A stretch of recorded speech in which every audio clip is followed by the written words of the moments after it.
Hi friends, எல்லாருக்கும் வணக்கம். இன்றைக்கி நம்ம என்ன பண்ண போகிறோம் அப்படின்னு கேட்டிங்கன்னா தோட்டத்தில் போய்ட்டு நான் ஃப்ரெஷ்ஷாக அந்த அன்னாச்சி பழம் பறிச்சு வந்திருக்கோம். இந்த அன்னாச்சி பழத்தை வச்சு நம்ம இன்றைக்கி கேசரி கிண்டி சாப்பிட போகிறோம்.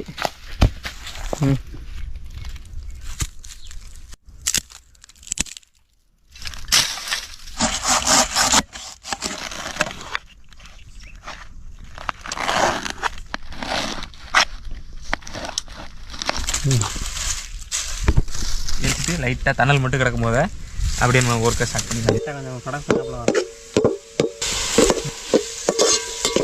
உப்பு எடுத்துட்டு வந்தியாப்பா? உப்பு இது பார்த்தீங்கன்னா நல்லா வளர்க்கணும் மக்கள். போடு போடு போடு போடு அங்கே வந்து நிழலில் வந்து பின்னாடி கட்டத்துக்கிட்டு வரேன். ஓடிட்டாண்டா இங்கே வரேன்டா. சாப்பிட்டு பார்ப்போம் என்பதே, வாங்க சாப்பிட்டு பார்ப்போம். சூப்பராக இருக்குது. பார்க்கும்போது தெரியுமாப்பா, சூப்பராக இருக்கு. மிதுக்கு மிதுக்கு நினச்சி கூட பார்க்கலடா இந்த அளவுக்கு வருதுன்னு. மிதுக்கு மிதுக்கு மிதுக்கு ஐயோ அருமையாக இருக்குங்க. சத்தியமாக செஞ்சு பாருங்க ஃப்ரெண்ட்ஸ், எப்படி இருக்குன்னு கமெண்ட்ஸ் சொல்லுங்கள்.